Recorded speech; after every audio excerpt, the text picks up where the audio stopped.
আমার মুসল্লি ভাইরা, আল্লাহর পয়গম্বর হযরত সুলাইমান আলাইহিস সালাতু ওয়াস সালাম দাউদ পয়গম্বরের খুব বেশি কাছাকাছি থাকতেন। দাউদ আলাইহিস সালাতু ওয়াস সালাম পিতা, সুলাইমান আলাইহিস সালাতু ওয়াস সালাম ছেলে। আল্লাহর পয়গম্বর হযরত দাউদ আলাইহিস সালাতু ওয়াস সালাম উনার ইন্তেকালের আগ মুহূর্তে সুলাইমানকে ডাক দিয়ে বলে, ও সুলাইমান, আমি তো হয়তো পৃথিবী থেকে বিদায় নিয়ে নিব।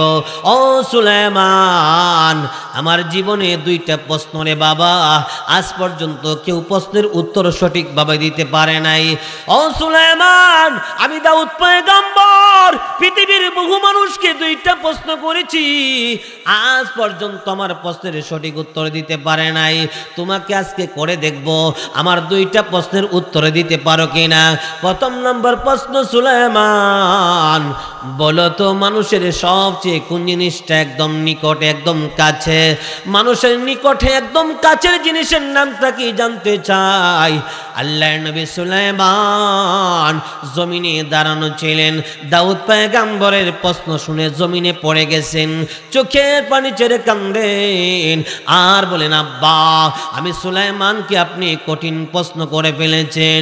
ও আব্বা, আমি সুলাইমানের জন্য প্রশ্নের উত্তর দেওয়া বড় কঠিন হয়ে যাবে। ও আব্বা জান, মানুষের সবচেয়ে কাছের জিনিসের নাম হলো তার মালাকুল মউত, আজরাইল, তার মরণ, তার মৃত্যু।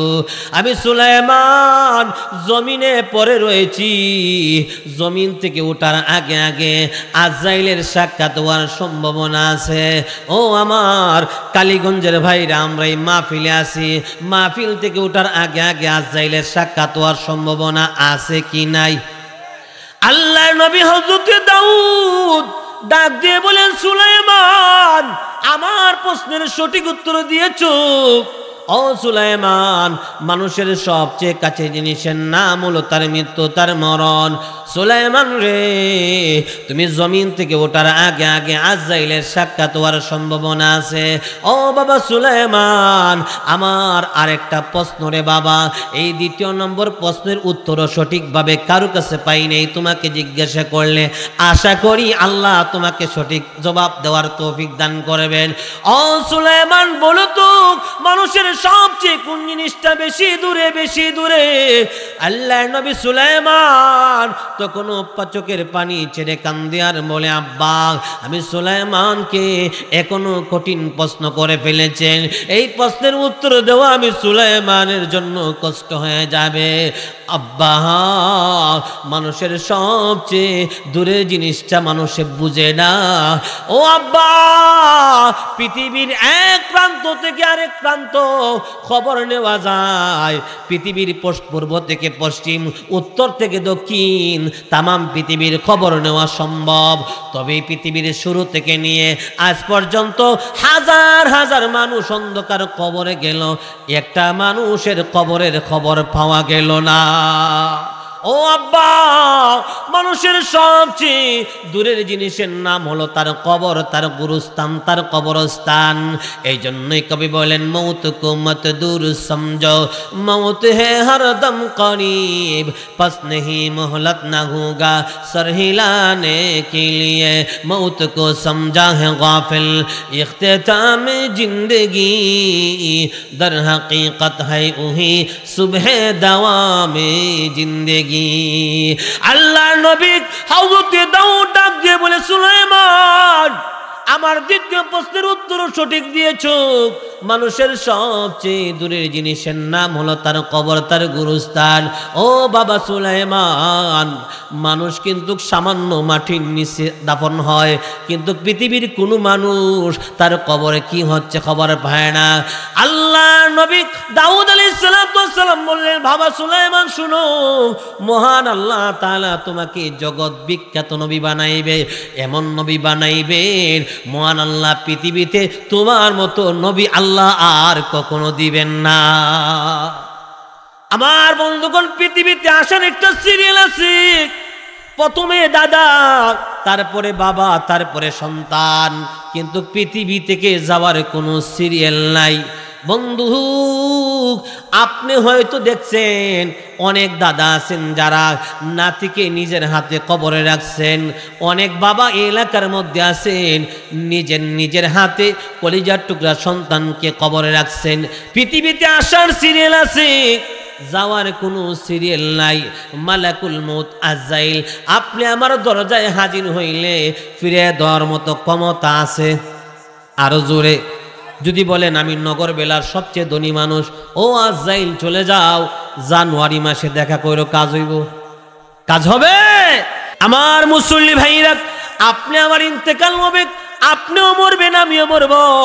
আল্লাহ রাসূল সাল্লাল্লাহু আলাইহি সাল্লাম বলেছেন, আম্মাজান আয়েশা সিদ্দিকা রাদিয়াল্লাহু তাআলা আনহা থেকে বর্ণিত, আপনি আমার ইন্তেকালের সময় রব্বুল আলামিনের দরবার থেকে আল্লাহর পক্ষ থেকে সর্বপ্রথম 4 জন ফেরেশতা হাজির হবে। কয়জন? আরো জোরে। 4 জন ফেরেশতা হাজির হবে। আপনি আমার ইন্তেকালের সময় 4 জন ফেরেশতা হাজির হইয়া প্রথম নম্বর ফেরেশতা ডাক দিয়ে বলবেন, ও আল্লাহর বান্দা, মহান রব্বুল আলামিন আমাকে নিযুক্ত করেছিলেন এই পৃথিবীর জমিনে, তুমি যতদিন ছিলে রে আল্লাহর বান্দা, তোমার জন্মের পর থেকে আজ পর্যন্ত তোমার যত পানি জাতীয় খাবারের ব্যবস্থার প্রয়োজন হয়েছে, আমি ফেরেশতা তোমার সবটুকু পানি জাতীয় খাবারের ব্যবস্থা করেছি। আজ তামাম পৃথিবী তালাশ করলাম, কোনো পানি জাতীয় খাবার পাইলাম না। বুঝতে পেরেছি দুনিয়ার জগৎটা তোমার শেষ হয়ে গিয়েছে, একটু পরেই তোমাকে মরতে হবে। এই বলে প্রথম নম্বর ফেরেশতা সালাম দিয়ে বিদায় হয়ে যাবেন। আপনি আমার ইন্তেকালের আগ মুহূর্তে দ্বিতীয় নম্বর ফেরেশতা আপনি আমার সামনে হাজির হয়ে বলবেন, ও আল্লাহর বান্দা, মহান আল্লাহ তাআলা আমাকে নিযুক্ত করেছিলেন পৃথিবীর জমিনে তোমার খাবার জাতীয় জিনিসের ব্যবস্থা করার জন্য। এতদিন তোমার খাবার জাতীয় জিনিসের ব্যবস্থা করেছি, আজ তামাম পৃথিবী তালাশ করলাম, কোনো খাবার জাতীয় জিনিস পাইলাম না। বুঝতে পেরেছি দুনিয়ার জগৎটা তোমার শেষ হয়ে গিয়েছে, একটু পরে তোমাকে মরতে হবে। এই বলে দ্বিতীয় ফেরেশতা সালাম দিয়ে আপনি আমার কাছ থেকে বিদায় হয়ে যাবেন। আপনি আমার মরণের সময় আল্লাহর পক্ষ থেকে তৃতীয় নম্বর ফেরেশতা হাজির হয়ে বলবেন, ও আল্লাহর বান্দা, আল্লাহর বান্দি, মহান রব্বুল আলামিন আমাকে নিযুক্ত করেছিলেন পৃথিবীর জমিনে তোমার পা কোন জায়গায় রাখবে, কোন জায়গায় তোমার কদম পালাবে, পা পালাইবে, কোন জমিনে তুমি হাঁটবে, এগুলো নির্ধারণ করে দেওয়ার জন্য এতদিন তোমার জমিনে চলাফেরার রাস্তা নির্ধারণ করেছি। আজ তামাম পৃথিবী তালাশ করলাম, সামান্য পরিমাণ জায়গা পাইলাম না যে তুমি হাঁটবে, জমিনে পা রাখবে। বুঝতে পেরেছি দুনিয়ার হায়াতে জিন্দেগি তোমার শেষ হয়ে গিয়েছে, আর বাঁচবে না, তুমি মরে যাবে, আমাদের দায়িত্ব শেষ। এই বলে সালাম দিয়ে তৃতীয় ফেরেশতা বিদায় নিয়ে নেবেন। আল্লাহর পয়গম্বর বলেন, আপনি আমার ইন্তেকালের সময় চতুর্থ নম্বর ফেরেশতা আপনি আমার সামনে হাজির হয়ে সালাম দিয়ে বলবে, ও আল্লাহর বান্দা বান্দি, মহান মালিক আমাকে নির্ধারণ করেছিলেন পৃথিবীর জমিনে তোমার শ্বাস প্রশ্বাস আদান প্রদান করার জন্য। এতদিন শ্বাস প্রশ্বাস আদান প্রদান করেছো, আমি মালিকের হুকুমে তোমাকে সাপ্লাই দিয়েছি, মালিকের হুকুমে তোমাকে সরবরাহ করেছি। আজ তামাম পৃথিবী তালাশ করলাম, সামান্য পরিমাণ বাতাস পাইলাম না। বুঝতে পেরেছি হায়াতে জিন্দেগি শেষ হয়ে গিয়েছে, একটু পরে তোমাকে মরতে হবে, এই আমার দায়িত্ব শেষ হয়ে গিয়েছে। এই বলে 4 জন ফেরেশতা চলে যাবেন। আল্লাহর নবী বলেন, এই 4 জন ফেরেশতা বিদায় দেওয়ার পরে আরো 2 জন ফেরেশতা আপনি আমার ইন্তেকালের সময় হাজির হবেন। মহান রব্বুল আলামিন এই ফেরেশতা সম্পর্কে পবিত্র কোরআনে কারীমের মধ্যে বলেন, কিরামান কাতিবিনা ইয়ালামুনা মা তাফআলুন। আপনি আমার ডান কাঁধে বাম কাঁধে বসে বসে 2 জন ফেরেশতা আমলনামা লিখতেছেন। আপনি আমার ডান কাঁধে বসে একজন ফেরেশতা নেকি লিখতেছেন, বাম কাঁধে বসে বসে আরেকজন ফেরেশতা গুনাহ লিখতেছেন। এই 4 জন ফেরেশতা বিদায় হওয়ার পরে কিরামান কাতিবিন লেখক 2 জন ফেরেশতা আপনি আমার সামনে হাজির হয়ে বলবেন, ও আল্লাহর বান্দা বান্দি, ও রব্বুল আলামিন আমাকে নিযুক্ত করেছিলেন পৃথিবীর জমিনে তোমার আমলনামা লেখার জন্য। এতদিন তোমার আমলনামা লিখেছি, আজ তামাম পৃথিবী তালাশ করলাম, তোমার কোনো নেকি পাইলাম না, তোমার কোনো গুনাহ পাইলাম না। আমলনামা লেখার জন্য মধ্যে আল্লাহ কলম দিয়েছিলেন, কলমের কালি শুকিয়ে গিয়েছে, কাগজ দিয়েছিলেন, কাগজ শেষ হয়ে গিয়েছে। বুঝতে পেরেছি দুনিয়ার জগৎটা তোমার শেষ হয়ে গিয়েছে, একটু পরেই তোমাকে মরতে হবে। এই বলে কিরামান কাতিবিন দুইজন ফেরেশতাও আপনি আমার কাছ থেকে বিদায় নিয়ে আল্লাহর দরবারে চলে যাবেন। আল্লাহ রাব্বুল আলামিনের দরবারে কিরামান কাতিবিন লেখক ফেরেশতারা গিয়া বলবেন, ও মালিক, পাঠাইছিলেন বান্দা বান্দির আমলনামা লেখার জন্য, এতদিন আমলনামা লিখেছি, আজ তামাম পৃথিবী তালাশ করলাম, কোনো নেকি পাইলাম না, কোনো গুনাহ পাইলাম না। ও আল্লাহ, আমলনামা লেখার জন্য যে কলম দিয়েছিলেন, কলমের কালি শুকিয়ে গিয়েছে।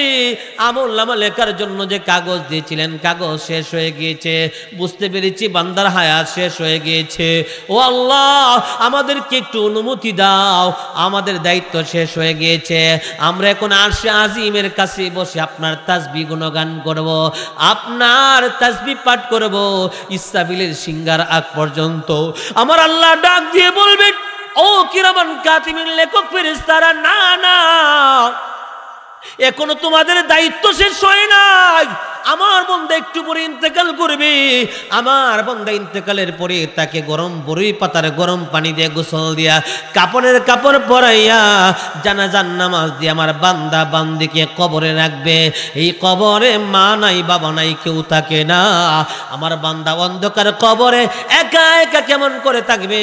আমার বান্দাকে যখন অন্ধকার কবরে রাখবে, বান্দিকে যখন অন্ধকার কবরে রাখবে, আমার বান্দার কবরের সাথী হইয়া তোমরা কিরামান কাতিবিন বান্দা বান্দির জন্য মাগফিরাত আর ক্ষমার দোয়া করতে থাকবে কিয়ামতের আগ পর্যন্ত। নবী আলাইহিস সালাতু ওয়াস সালাম বলেছেন, এই 6 জন ফেরেশতা বিদায় হওয়ার পরে তিরমিজি এবং ইবনে মাজাহ শরীফ আরেক দল বাহিনী আসবে আপনি আমার ঈমানকে নষ্ট করার জন্য। ইন্নাশ শায়াতানা ইয়াতি আহাদাকুম ক্বাবলা মাউতি ফায়াকুলু লাহুম ইয়াহুদিয়্যু আও নাসরানিয়্যা আও কামা ক্বালা আলাইহিস সালাতু ওয়াস সালাম। আপনি আমার ঈমানকে নষ্ট করার জন্য মালাকুল মউত আজরাইলের বাহিনী আসার আগেও মিস্টার ইবলিসের বাহিনী আসবে। আপনি আমার ডান দিকে মায়ের সুরতে আসবেন, মুহাদ্দিসিনে কেরাম হাদিসের ব্যাখ্যা লেখেন। আপনি আমার বাম দিকে বাবার সুরতে আসবেন, মা বাবার সুরতে। ইবলিসের বাহিনী, শয়তানের বাহিনী আসবে, আয়েশা বলবে মুহাম্মদ বাদ দিয়ে দে, কোরআন বাদ দিয়ে দে, ঈসা মান, নবী মুসাকে মান, তাওরাত ইনজিল মান, তাহলে তোর ভাগ্য খুলে যাবে। নাউজুবিল্লাহ মিন যালিক। আপনি আমি যদি আমলদার হই, আপনি আমি যদি ইমানদার হই, দুনিয়ার জগতে ভালো কাজ করি, মসজিদ মাদ্রাসার খাদিম হই, ঠিক মতো নামাজ বন্দী করি, আল্লাহর গোলামি করি, আল্লাহ রাব্বুল আলামিন কোরআনে কারিমে হামিম সাজদা 30, 31, 32 নম্বর আয়াত আল্লাহ বলেছেন, ইন্নাল্লাযীনা ক্বালু রাব্বুনাল্লাহ সুম্মা ইসতাকামু তাতানাজ্জালু আলাইহিমুল মালায়েকাতু আল্লা তাখাফু ওয়া লা তাহজানু ওয়া আবশিরু বিল জান্নাহ। জোরে কোন আল্লাহু আকবার। আল্লাহ রাব্বুল আলামিনের পক্ষ থেকে স্পেশাল ফেরেশতা আসবেন, আসার সঙ্গে সঙ্গে মিস্টার ইবলিস শয়তানের বাহিনীরে ফালাইয়া যাবে। আল্লাহ তাআলা ফেরেশতা পাঠাইয়া আপনি আমার ঈমানকে সাবিত রাখবেন। ইসাব্বিতুল্লাহুল লাযীনা আমানু বিল কওলিস সাবিত। আল্লাহ রাব্বুল আলামিন বলেছেন, আল্লাহ তাআলা দুনিয়ার জগতে ভালো কাজ করলে মরার সময় আল্লাহ কুদরতিভাবে আপনার ঈমান আমলকে হেফাজত করবেন, কবরও করবেন। তাফসীর ইবনে কাসির, পৃথিবীর বিখ্যাত তাফসীর ইবনে কাসিরের মধ্যে বলছেন, ওয়াফি কবরি, কবরের মধ্যে আল্লাহ তাআলা হেফাজত করবেন।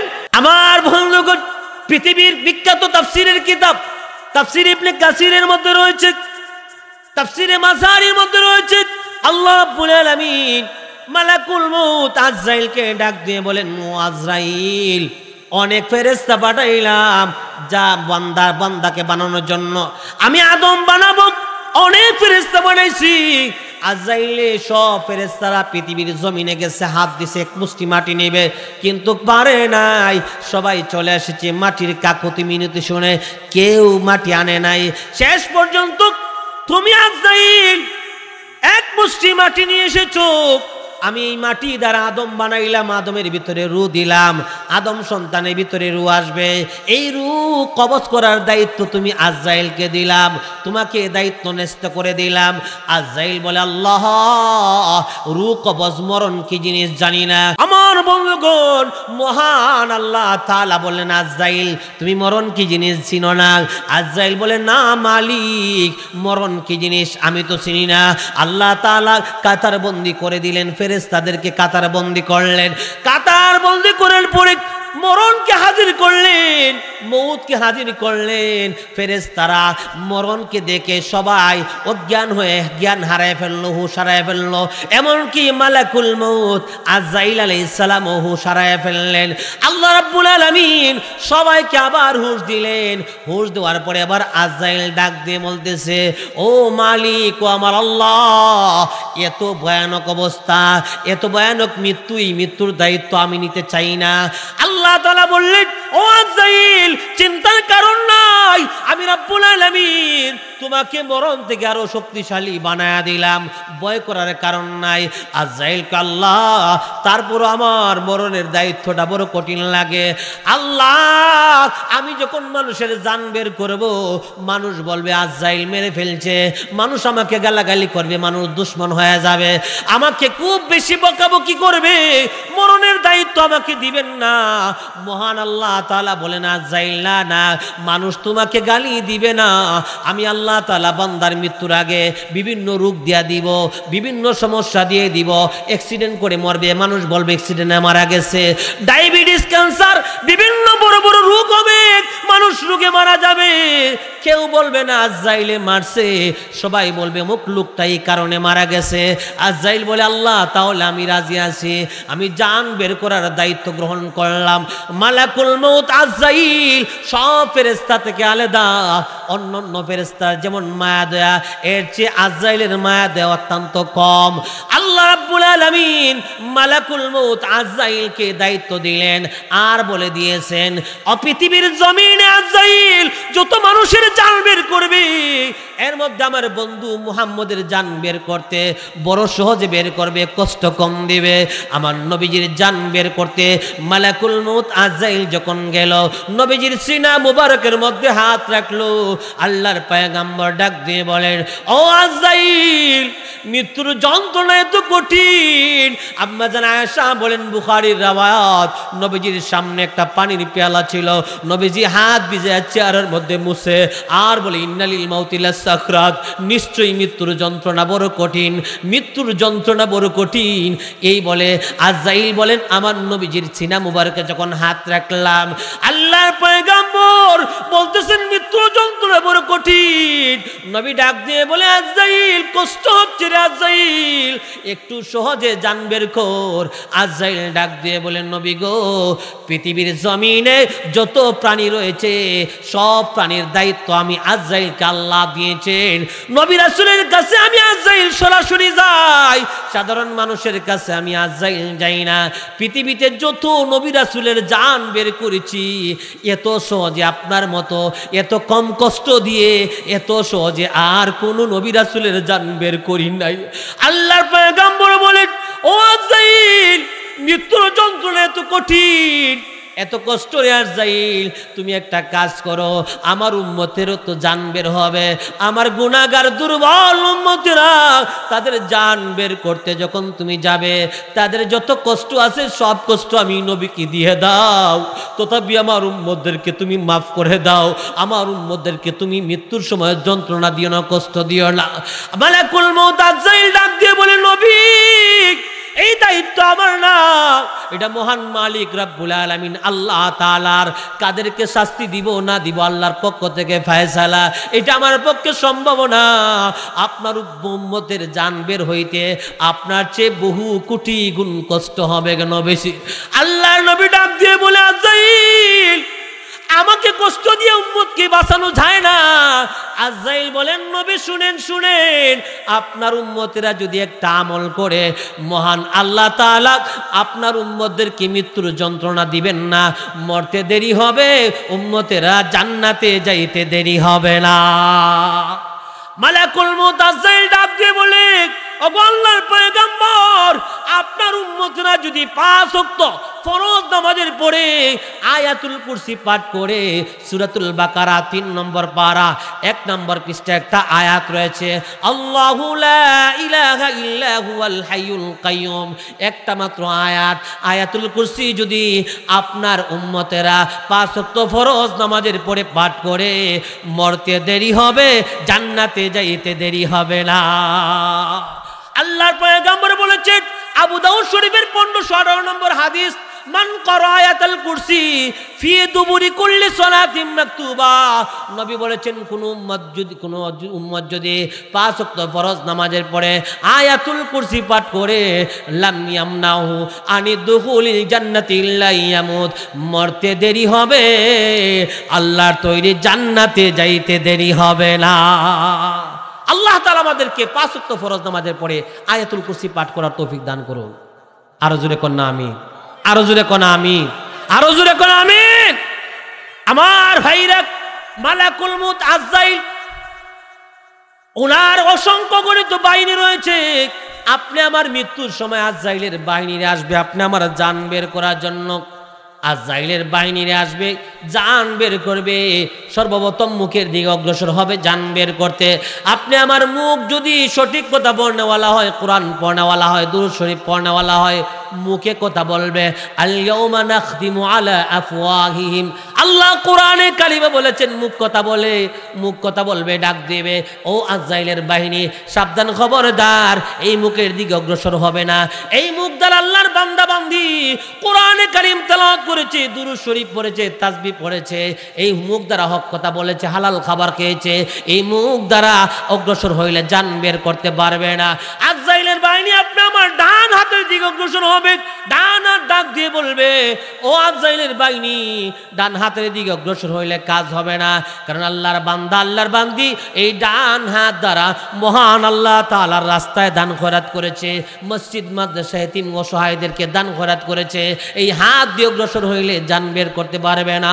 আজরাইলের বাহিনী আপনি আমার জান বের করার জন্য বাম হাতের দিকে যাবে, সংক্ষেপ কথা বাম হাতও বাধা দিবে। আপনি আমার পায়ের দিকে যাবে জান বের করতে, পা ডাক দিয়ে বলবে ও আজরাইলের বাহিনী মহান মালিকের খুশি করার জন্য এই পা দ্বারা আল্লাহর বান্দা 5 ওয়াক্ত হেঁটে হেঁটে মসজিদে নামাজে হাজিরা দিয়েছে, ওলামায়ে কেরামের সাক্ষাৎ গিয়েছে, বাইতুল্লাহ জিয়ারত করেছে, মসজিদ মাদ্রাসার খেদমত করেছে। এই পায়ের দিকে অগ্রসর হইলে কাজ হবে না, জান বের করতে পারবে না। মালাকুল মউত আজরাইলের বাহিনী সব দিকে যখন ক্লান্ত হয়ে যাবে, ক্লান্ত হয়ে যাবে, চেষ্টা করে যখন পারবে না, আল্লাহকে ডাক দিয়ে বলবে ও রাব্বুল আলামিন, বান্দার জান বের করার জন্য দায়িত্ব দিয়েছিলাম, অনেক চেষ্টা করলাম, বান্দার জান বের করতে পারতেছি না। ও মালিক ও আল্লাহ, আমাকে একটু বলে দাও কেমন করে বান্দার জান বের করব। আল্লাহ বলবেন ও মালাকুল মউত আজরাইলের বাহিনী, আমারই বান্দা, স্পেশাল বান্দা, নামাজি বান্দা, মসজিদ মাদ্রাসার খাদেম ছিল, দান খয়রাত করত, আলেমদের সাথে সম্পর্ক ছিল, বড় দুরূদ পড়নেওয়ালা ছিল, তাসবিহ তাহলিল পড়নেওয়ালা ছিল, এমনি জান বের করতে পারবে না। মুসলিম শরীফের হাদিস, ইদাহতুজিরাল মুমিন আতাত মালাইকাতুর রাহমা বিহারিরাতিন বায়দা। আমার ভাইরা, আল্লাহ তাআলা বলবেন ও মালাকুল মউত আজরাইলের বাহিনী, আমার বান্দা বান্দির সামনে জান্নাতি পোশাক নিয়ে যাও, জান্নাতি কাপড় নিয়ে যাও, জান্নাতি রুমাল নিয়ে যাও, জান্নাতের সুসংবাদ দাও। দেখবে বান্দা পাগল হয়ে যাবে আসার জন্য। আজরাইলের বাহিনী আরেক দল ফেরেশতাদেরকে হাজির করবে, জান্নাতি ফেরেশতারা আপনি আমার সামনে জান্নাত ধরে রাখবে। মৃত্যুর সময় বলবে দেখ তোর জান্নাত, তাড়াতাড়ি চলে আয়, তুই সুযোগ দে। আপনি আমার ইমান যদি 1 নাম্বার ইমানদার হয়, 1st ক্লাসের ইমানদার হই, সাহাবীওয়ালা ইমান যদি হয়, তাহলে আমরা ওই সময় ডাক দিয়ে বলবো ও আজরাইলের বাহিনী, আমাদেরকে জান্নাতের লোভ দেখাইস না, জান্নাতের জন্য ইবাদত করি নাই, ইবাদত করেছি মহান আল্লাহ আমার মালিকের জন্য। মালাকুল মউত আজরাইলের বাহিনী আমাদের মৃত্যুর সাথে যে এই যে কথা বলবে মউতের সময়, আল্লাহ সব দেখবে কিনা, আল্লাহ শুনবে কিনা। মহান আল্লাহ তাআলা তখন আরেক দল বাহিনী পাঠাইয়া বলবে ওই ফেরেশতার দলেরা, আমারই বান্দা 1 নাম্বারের ইমানদার, এভাবে তার জান বের করতে পারবে না। আল্লাহ তাআলা আওয়াজ দিবে, কি আওয়াজ দিবে তাও কোরআন আছে, ইয়া আইয়াতুহান নাফসুল মুতমাইন্নাহ ইরজিই ইলা রাব্বিকি রাদিয়াতাম মারদিয়াহ ফাদখুলি ফি ইবাদি ওয়াদখুলি জান্নাতি। আল্লাহর পক্ষ থেকে আওয়াজ আসবে, হে শান্ত আত্মা, আসো আসো, তোমার আল্লাহ তোমাকে ডাকতেছে। 1 নাম্বার ইমানদার আল্লাহর পক্ষ থেকে আওয়াজ পাইয়া আল্লাহর সাথে সাক্ষাৎ করার জন্য পাগল হয়ে যাবে, বলবে ও আজরাইলের বাহিনী, তাড়াতাড়ি আমার জান বের কর, আমার মালিক আমার আল্লাহ আমাকে ডাকতেছে। আল্লাহর পক্ষ থেকে যখন আওয়াজ আসবে আর তখন জান বের করবে, রাসূল বলতেছেন ইন্না লিল মাউতি লা সাকরাত, মৃত্যুর যন্ত্রণা বড় কঠিন, কিন্তু ওই সময় তার মৃত্যুর যন্ত্রণা থাকবে না, আরামদায়ক হয়ে যাবে। রাসূল বলছেন জীবিত একটা ছাগলকে পা থেকে চামড়া টান দিয়ে মাথার দিকে নিলে কষ্ট হয়, মৃত্যুর তেমন কষ্ট হয়, তবে হ্যাঁ এই নেককার লোক ইমানদারের কষ্টটা আল্লাহ আনন্দে পরিণত করে দিবেন। এ দুনিয়া মিছে মায়াময়, শুধু অসার খেলাঘর, চোখ মুজিলে বুঝবে রে মন, কে আপন কে বাপর, কোথা থেকে আগমন কোথা যেতে হবে, কে আনলো কি কারণে জানা নাই ববে, অরে বুলা মন তাতে নিমগন, মরণে স্মরণ করো ফলে ফলে তোর পুড়িয়েছে আয়ু, এখনো না হলে ডর, নদীরে পাহাড় ভাঙে ও পাহাড় গড়ে, এই তো নদীর খেলা, সকাল বেলার দনিরে তুই ফকির সন্ধ্যা বেলা, নদী পথে নৌকা চালাও ওহে মাঝি ভাই, বেলা ডুবার আগে আগে আমি অপার যেতে চাই, ডুবে গেলে বেলারে আর উঠে না, ভেঙে গেলে মেলারে আর জমে না, যখন তুমি এসেছিলে ববে কেঁদেছিলে তুমি, হেসেছিল সবে, এমন জীবন তুমি করো হে গঠন, মরিলে হাসিবে তুমি কাঁদিবে ভুবন। সবাই বলুন আমিন। আল্লাহ তাআলা যেন আমাদেরকে মরার আগে মরার পরের জীবন নিয়ে চিন্তা করার তৌফিক দান করেন। সবাই কোন আমিন, আরো জোরে কোন আমিন। আমার বন্ধুগণ, দুররাতুন নাসিহিন কিতাবের নাম, দুররাতুন নাসিহিন কিতাবের মধ্যে লিখছেন আমার নবীজির প্রিয়তমা স্ত্রী খাদিজাতুল কুবরা রাদিয়াল্লাহু তাআলা আনহা, আল্লাহর পয়গম্বর হাদিসের মধ্যে বর্ণনা করেছেন, বুখারীর রওয়ায়াত, আল্লাহ তাআলা একজন মহিলাকে সালাম দিয়েছেন, ওনার নাম হলো খাদিজা, যিনি প্রায় 3000 ফুট উপরে আমার নবীকে নিয়ে খাবার দিতেন গারে হেরার মধ্যে, জাবালে নূর 3000 ফিট উপরে আমার নবীকে। এখন তো সিঁড়ি আছে, রাস্তা আছে, যাওয়ার পথ আছে, আগে সিঁড়ি ছিল না, পাথরের উপর পা দিয়া আমার নবীজির প্রিয়তমা স্ত্রী খাদিজাতুল কুবরা খাবার দিতেন। মা খাদিজাতুল কুবরা রাদিয়াল্লাহু তাআলা আনহা ইন্তেকালের আগ মুহূর্তে আমার নবীকে ডাক দিয়ে বলে, ও আল্লাহর পয়গম্বর, আমি নবীজির কয়েকটা দরখাস্ত আপনি কবুল করবেন কিনা, আমি খাদিজার কয়েকটা আবদার রয়েছে, আরজ রয়েছে, আপনি আমার আরজ আবদারগুলো রাখবেন কিনা। নবী বললেন, ও খাদিজা, লাউ আরাদতা জিলদি লা আতাইনাকি ইয়া খাদিজা, ও খাদিজা, তুমি নবীর গায়ের চামড়া চাইলো, আমি চামড়া দিতে রাজি, কি চাইবে খাদিজা একটু চাও তো দেখি। খাদিজাতুল কুবরা ডাক দিয়ে বলেন, নবী গো, শুনেছি কবরে আযাব নাকি হয়। ও আল্লাহর পয়গম্বর, কবরের আযাব বড় ভয় লাগে, মরার পরে কি হয়, মৃত্যুর সময় কি হয়, আমার বড় ভয় লাগে। নবী, আমি আপনার কাছে দরখাস্ত, প্রথম নম্বর দরখাস্ত কোন নবীজি, আমার ইন্তেকালের পরে আপনি নবীজি আমার গোসল দিবেন কিনা, আমার গোসলটা আপনি নবী নিজের হাতে দিবেন কিনা। আল্লাহ নবী বলেন, খাদিজা, আমি নবীজি তোমাকে গোসল দিলে তোমার কি লাভ হবে? খাদিজা বলেন, নবীজি আপনি যদি আমার গোসল দেন, আপনার মুবারক হাত যখন আমার শরীরে লাগবে, এই শরীরের মধ্যে আমার বিশ্বাস আল্লাহ জাহান্নামের আগুন লাগাইবেন না। নবী ডাক দিয়ে বলে, খাদিজা, তোমার দরখাস্ত কবুল করা হলো, আমি নবী তোমার গোসল দিব, কথা দিলাম। এবার খাদিজা রাদিয়াল্লাহু তাআলা আনহা বললেন, ও আল্লাহর পয়গম্বর, আমার যখন গোসল দেওয়া শেষ হয়ে যাবে, কাপড়ের প্রয়োজন হবে, কাপড়ের কাপড় কি দিবেন গো নবীজি? আপনার চাদর বা পাগড়ি আমার কাপড়ের কাপড় নসিব হবে কিনা? আল্লাহর নবী বলেন, খাদিজা, আমি নবীজির চাদর বা কাপড় দিলে কি হবে? খাদিজা বলে, আপনার কাপড় বড় বরকতওয়ালা, আপনার চাদর বা পাগড়ি দিলে আমি খাদিজার কবরে আমার বিশ্বাস আযাব হবে না, গজব হবে না, আপনার কাপড়ের বরকতে আমার কবরটা নিরাপদ থাকবে। নবী বলেন, খাদিজা তোমার এই দরখাস্ত কবুল করা হলো, তোমার ইন্তেকালের পরে আমি আমার কাপড় দ্বারা তোমাকে কাফন দিব। এবার খাদিজা ডাক দিয়ে বলেন, নবী আমাকে যখন কবরে রাখা হবে আপনি নবীজি আমার কবরে নামবেন কিনা, আপনার নিজের হাতে আমার কবরে রাখবেন কিনা? নবী বলেন, খাদিজা আল্লাহ তাআলা যদি তোমাকে আগে মরণ দান করেন আমি নবীজি তোমাকে কবরে রাখবো, আমার হাতে রাখবো। খাদিজা বলে, নবী শেষমেশ দুইটা দরখাস্ত, প্রথম নম্বর শেষ দরখাস্ত আমার চেহারাটা কিবলার দিকে রাখবেন কিনা? খাদিজাকে যখন কবরে রাখবেন পশ্চিম দিকে রাখবেন। কেন গো খাদিজা এমন দরখাস্ত করলে? ওগো নবীজি আমি খাদিজা শুনেছি আপনার জবান থেকে চেহারা পশ্চিম দিকে না রাখলে বলে কবরে শাস্তি হয়, আমি চাই কবরটা যেন শাস্তি না হয়।